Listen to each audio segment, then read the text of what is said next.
जय हिंद बच्चों, स्वागत है आपका अपने YouTube चैनल ज्ञान 22 में। बच्चों, हम लोग पिछले वीडियो में पुष्प के विभिन्न भागों के बारे में पढ़ लिया था। आज हम लोग पढ़ेंगे पुष्प के नर जनन अंग यानी पुंकेसर, और इसे अंग्रेजी में कहते हैं एंड्रोशियम, और इसके एक इकाई को स्टेमेन कहा जाता है। स्टेमेन जो होता है उसके दो भाग होते हैं जिन्हें एंथर और फिलामेंट कहते हैं, परागकोश और पुतंतु कहते हैं। जो ऊपर की तरफ गोलाकार या लोबनुमा संरचना होती है उसे एंथर कहते हैं, और ये जो एंथर होता है, एंथर एक स्टॉल्क सिलेंड्रिकल लाइन संरचना से पुष्प के थैलमस भाग से जुड़ी होती है, जिसे फिलामेंट कहते हैं यानी पुतंतु कहते हैं। ठीक है, पुतंतु का जो लास्ट एंडिंग पॉइंट होता है उसे प्रॉक्सिमल एंड कहते हैं, और जो पुष्प के थैलमस भाग से जुड़ी होती है, जैसे सपोज दैट अगर मान लीजिए ये पुष्प है, कोई ये पुष्प का एक भाग है, यहाँ पर ये ऐसे हो गया, सब कुछ भाग हो गया, और यहाँ पर जो ये एंथर है, जैसे मान लीजिए यहाँ पर ये स्टेमेन हो गया, स्टेमेन का ये जो लास्ट वाला पॉइंट है जिसे प्रॉक्सिमल एंड कहते हैं, ये प्रॉक्सिमल एंड पुष्प के ये थैलमस भाग से जुड़ी होती है। ठीक, अब ध्यान दीजिएगा कि जो एंथर होता है, एंथर दो लोब होते हैं, एंथर के अंदर दो लोब। जैसे अगर इसको देखिए तो आप ये कितने लोब दिखाई देंगे? दो। एक लोब तो ये हो गया, एक लोब ये हो गया। ठीक है, तो एंथर के अंदर कितने लोब होते हैं? दो लोब होते हैं। एक एंथर के अंदर दो लोब होते हैं, लेकिन एक लोब को ऐसे अलग करिए आप और इसको अलग करिए, तो एक लोब के अंदर दो थिकाएं होती हैं। जैसे अगर आप इसको ऐसे देखिए तो एक लोब तो ये था, इसके अंदर देखिए एक थिका ये हो गया और एक थिका ये हो गया। ठीक, तो कितनी थिकाएं होगी? एक लोब के अंदर दो थिकाएं होगी। और इसी प्रकार इस लोब के अंदर देखिए तो एक थिका तो ये हो गया और एक थिका ये हो गया, इसके पीछे है। तो एक लोब के अंदर कितनी थिका होती है? दो थिका होती है। लेकिन अगर आपसे पूछा जाए कि एक एंथर के अंदर कितने लोब होते हैं, दो लोब होते हैं, और एक लोब के अंदर दो थिका होती है। इस प्रकार अगर देखा जाए तो एक एंथर, ठीक, एक एंथर के अंदर दो लोब और एक लोब के अंदर दो थिका, और एक एंथर के अंदर चार थिकाएं होती हैं। मतलब इसे अगर मान लीजिए यहाँ पर एक एंथर है तो इस एक एंथर के अंदर कितनी थिकाएं हैं? एक, दो, तीन, चार, चार थिका है। ठीक, लोब कितने थे? तो एक लोब ये हो गया, एक लोब ये हो गया। जैसे यहाँ पर देखिए एक लोब ये और एक लोब ये हो गया, दो लोब होती हैं। ठीक, अब देखिए इस लोब को अगर ट्रांसफर सेक्शन काटा जाए, जैसे अंथर को यहाँ से ट्रांसफर सेक्शन कट कर दिए हैं, तो इसके अंदर क्या दिखाई देगी? थीका दिखाई देगी। और थीका की जो एकदम इनर साइड होती है, एकदम अंदर अंदर की तरफ होती है, पोलन ग्रेन होती हैं, जिसे परागकण कहते हैं। ठीक, और परागकण जो होते हैं वो पोलन शेक के अंदर कवर होती है, मतलब इसके अंदर इसे बंद होगा। अब इसकी आंतरिक संरचना को अगर देखा जाए, यानी कि internal structure of the anther, अगर एंथर की आंतरिक संरचना को अगर देखा जाए तो ये इसके चार मेम्ब्रेन होती है, यानी चार झिल्लियों से, ये चार भित्तियों से घिरी होती हैं। एंथर के अंदर कितनी लेयर होती हैं? चार लेयर होती हैं। जो आउटर मोस्ट लेयर होती है, देखिए यहाँ पे ग्रीन कलर की बनी है, इस लेयर को कहते हैं एपिडर्मिस। तो ये फर्स्ट लेयर जो होती है उसे कहते हैं एपिडर्मिस, और हिंदी में कहते हैं वाह त्वचा कहते हैं। दूसरी जो लेयर होती है उसे कहते हैं एंडोथीसियम, जो यहाँ पर ब्लू कलर की बनी है, इसे एंडोथीसियम कहते हैं, अंतः त्वचा कहते हैं। और यहाँ पर जो पीले कलर की बनी है वो इसे मिडल लेयर कहते हैं, तीसरी मेम्ब्रेन होती है, तीसरी लेयर होती है, तीसरी स्तर होती है। और जो यहाँ ब्लैक कलर की बनी है इसे टैबिटम कहते हैं, ये फोर्थ लेयर होती है। और इसके अंदर स्पोरोजेनस टिश्यूज होते हैं, जिसके अंदर क्या बनते हैं? पोलन ग्रेन बनते हैं। ठीक है, अब देखिए एक एक को लेवल करते हैं हम लोग। ध्यान दीजिएगा, एपिडर्मिस, तो एपिडर्मिस जो होता है वो सबसे बाहरी मेम्ब्रेन होती है, मतलब सबसे आउटर मोस्ट मेम्ब्रेन होती है। ध्यान दीजिएगा, तो एपिडर्मिस कौन सी मेम्ब्रेन होती है? सबसे बाहरी मेम्ब्रेन होती है। ठीक, परागकोश की सबसे बाहरी मेम्ब्रेन क्या कहते हैं? एपिडर्मिस कहते हैं। एपिडर्मिस कैसी होती है? Single layer. देखिए एक केवल एक ही स्तर से बनी है, तो इसे हम कहेंगे एकल स्तर, मतलब सिंगल लेयर। ठीक, एकल स्तर और सिंगल लेयर। इसके एक एक कोशिका में एक एक केंद्रक होती हैं, यानी each cell have one nucleus, एक सेल एक न्यूक्लियस, यानी वन सेल वन न्यूक्लियस। तो एपिडर्मिस परागकोश की सबसे बाहरी, यानी कि एंथर की सबसे बाहरी भित्ति होती है, सबसे बाहरी स्तर होती है। ये एकल झिल्ली, एकल स्तरीय से बनी होती है, एकल लेयर, सिंगल लेयर होता है। और इसके प्रत्येक कोशिका में एक कोशिका एक केंद्रक, यानी इसके प्रत्येक कोशिका में एक एक केंद्रक मौजूद होती हैं। ठीक, एंडोथीसियम, एंडोथीसियम इनर एपिडर्मिस के नीचे स्थित होती है। ये कैसी होती है? दूसरी मेम्ब्रेन, यानी सेकेंड मेम्ब्रेन। ठीक, सेकेंड मेम्ब्रेन है। और ये किसके नीचे होती है? एपिडर्मिस के नीचे लेयर स्थित होती है। और एंडोथीसियम जो लेयर होती है वो भी कैसी होती है? सिंगल लेयर होती है। तो ये भी सिंगल लेयर हो गया, एकल स्तर से देखिए बना है। यहाँ पर ये जो ब्लू कलर की बनी है ये एकल स्तर से बनी है। और इसके प्रत्येक कोशिका में, यानी एक सेल हैव वन न्यूक्लियस, यानी एक कोशिका में एक केंद्रक। तो देखिए एंडोथीसियम एपिडर्मिस के लेयर के नीचे स्थित होती है, ये एकल स्तरित बनी होती है, और इसके प्रत्येक कोशिका में एक एक केंद्रक पाई जाती हैं। ठीक, मिडल लेयर जो होती है वो एंडोथीसियम लेयर के नीचे स्थित होती है। और ये कैसी होती है? ध्यान दीजिएगा, इसके दो और तीन लेयर में बनी होती है। 2 और 3, जैसे यहाँ पे ये सिंगल लेयर है इपिडर्मिस। इपिडर्मिस कैसा होता है? Single layer. Endothecium single layer, लेकिन मिडल लेयर कितना होता है? 2 या फिर कितना होता है? 3 लेयर बनी होती है। और ये कैसी होती है? बहुत पतली होती है। ध्यान दीजिएगा, ये पतली होती हैं, ये पतली होती हैं मतलब थीन होती हैं, ये पतली पतली मेम्ब्रेन होती हैं। इसके भी एक कोशिका में 1 सेल 1 न्यूक्लियस, मतलब एक कोशिका में एक सेल में एक न्यूक्लियस पाई जाती है। ठीक, एक कोशिका एक केंद्रक।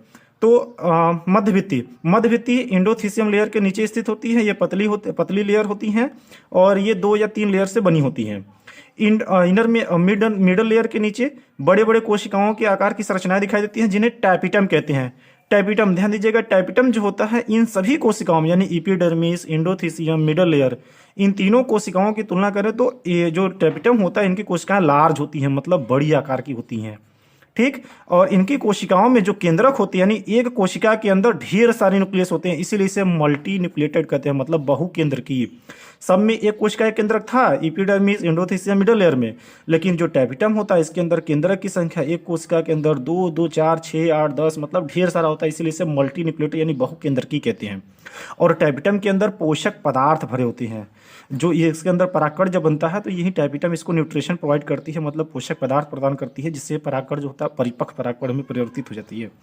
तो टैपिटम मिडल लेयर के नीचे स्थित होती है। इनकी कोशिकाओं का आकार बड़ा होता है, ये सिंगल लेयर होती हैं। इनकी एक कोशिका में केंद्रक की संख्या 2 या 2 से अधिक होती है, इसीलिए इसे बहुकेंद्रकीय कहते हैं।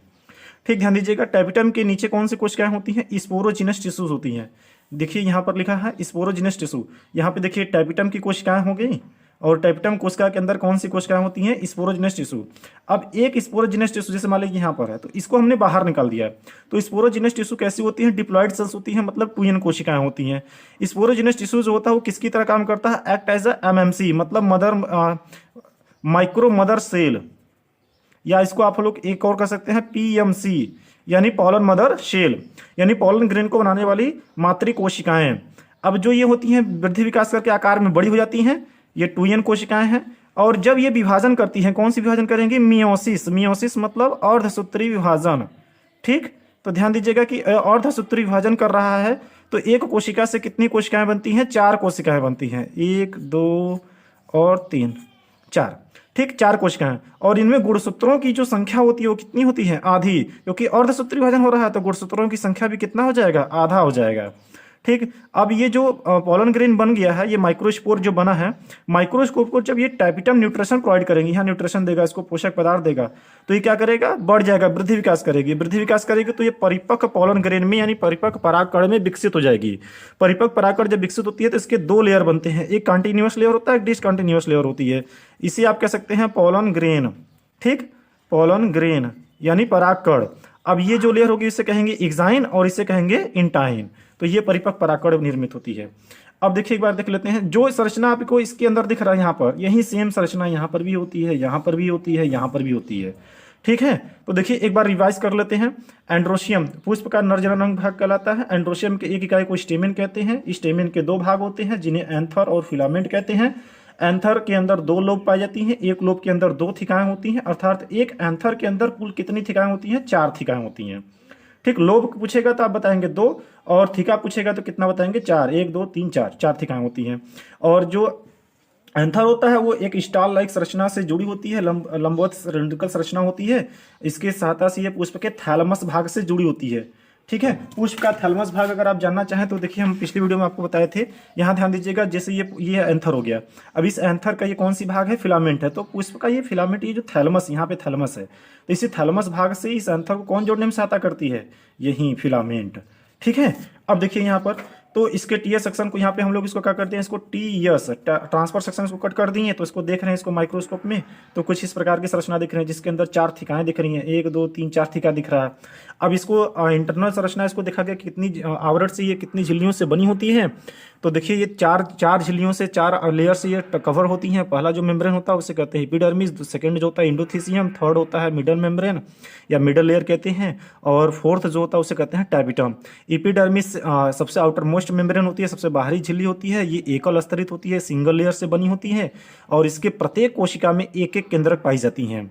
एंडोथीसियम, एंडोथीसियम परागकोश की सेकेंड मेम्ब्रेन यानी द्वितीय लेयर होती है। ये भी एकल स्तरित बनी होती है, मतलब सिंगल लेयर से बनी है, और इसकी एक एक कोशिका में एक एक केंद्रक पाई जाती हैं। ठीक।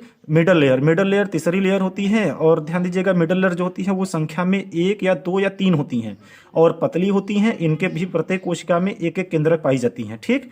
देखिए टैपिटम, मिडल लेयर के नीचे टैपिटम होती है। टैपिटम की कोशिकाओं का आकार इपिडर्मिस, एंडोथीसियम और मिडल लेयर की तुलना में बड़ी होती हैं। इनकी कोशिकाओं का कैसा होता है? बड़ा होता है, और इनकी एक कोशिका में केंद्रक की संख्या 2 या 2 से अधिक होती है, इसीलिए इसे मल्टीन्यूक्लिएटेड यानी बहुकेंद्रकी कोशिका भी कहते हैं। और टैपिटम के अंदर अत्यधिक मात्रा में पोषक पदार्थ पाई जाती हैं जो परागकण को विकसित होने के लिए पोषक पदार्थ प्रदान करती हैं। अभी टैपिटम के अंदर क्या होता है? इसके अंदर स्पोरोजिनस टिश्यूज होती हैं जो पोलन ग्रेन का निर्माण करती हैं। तो यहाँ पर देखिए ये स्पोरोजिनस टिश्यू है, ये किससे कवर्ड है? टैपिटम से कवर्ड है। ठीक है, घिरा हुआ है। तो ये स्पोरोजिनस टिश्यू जो होता है वो वृद्धि विकास करके किसकी तरह काम करता है, यानी कि किस में परिवर्तित हो जाती है? एमएमसी यानी कि माइक्रो मदर सेल, या इसी को हम लोग कहते हैं पीएमसी, पोलन मदर सेल यानी पोलन ग्रेन को बनाने वाली कोशिकाएं। ठीक। अब देखिए जो एमएमसी होता है या पीएमसी जो होता है वो अर्धसूत्री विभाजन के द्वारा 4 अगुणित कोशिकाओं का निर्माण करती हैं जिन्हें पोलन ग्रेन कहते हैं। ये पोलन ग्रेन जब टैपिटम से वृद्धि पोषक पदार्थ ग्रहण करती है तो परिपक्व परागकण में यानी मैच्योर पोलन ग्रेन में परिवर्तित हो जाती हैं। पोलन ग्रेन के 2 भाग होते हैं जिन्हें एक्साइन और इंटाइन कहते हैं। तो इसके बारे में एक्साइन और इंटाइन ध्यान दीजिएगा, इसके पोलन ग्रेन के बारे में हम लोग अगले वीडियो में पढ़ेंगे, डिटेल पूरा विस्तार पूरा पढ़ेंगे, संरचना बना करके समझेंगे इसको। तो हमने पूरा कोशिश किया आपको इसको आसान भाषा में समझाने का। अगर फिर भी आपके कुछ डाउट रह गए हैं तो आप हमें कमेंट के माध्यम से पूछ सकते हैं। अगर आपको वीडियो अच्छा लगा हो तो एक लाइक ज़रूर करें और इस वीडियो को अपने दोस्तों के साथ ज़रूर शेयर करें।